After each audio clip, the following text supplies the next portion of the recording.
আজকে আপনাদের সাথে শেয়ার করব রেস্টুরেন্ট স্টাইল ড্রাই চিলি চিকেনের রেসিপি।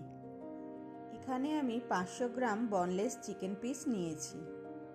আমি চিকেনটাকে এখানে দুটো স্টেপে ম্যারিনেট করব।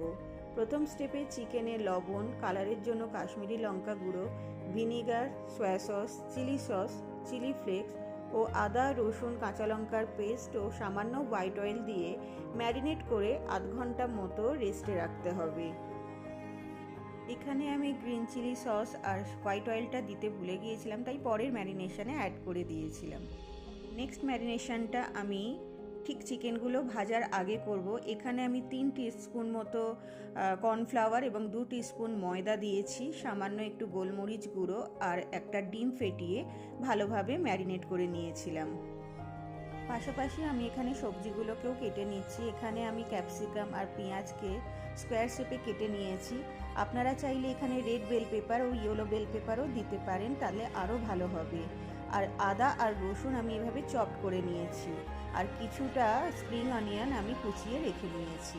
এবার ম্যারিনেশন থেকে চিকেনের পিসগুলো একটা পাত্রে তুলে নিয়ে মিক্সিং বলে বাকি যে পেস্টটা পড়ে আছে তাতে কিছুটা ফেটানো ডিম ও আরও কিছুটা কর্নফ্লাওয়ার গুলে একটা থিক ব্যাটার মতো বানিয়ে নেব।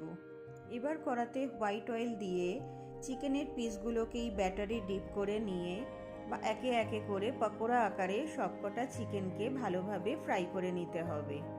এভাবে ব্যাটারে ডিপ করে ফ্রাই করলে চিকেনের গায়ে একটা সুন্দর কোটিং তৈরি হয়। এতে কি হবে, চিকেনটা মাঝখানে ঠিক এখানে যেরকম দেখা যাচ্ছে মাঝখানে একদম জুসি থাকবে আর চারপাশে একটা কোটিং লেয়ার তৈরি হবে। এবার গ্রেভি বানানোর জন্য তেলে একে একে আদা ও রসুন কুচি একটু নেড়ে চেড়ে নিয়ে ক্যাপসিকাম ও পেঁয়াজ দিয়ে আরও কিছুক্ষণ ফ্রাই করে নিতে হবে। এখানে পুরো রান্নাটাই একটু হাই ফ্লেমে করতে হবে।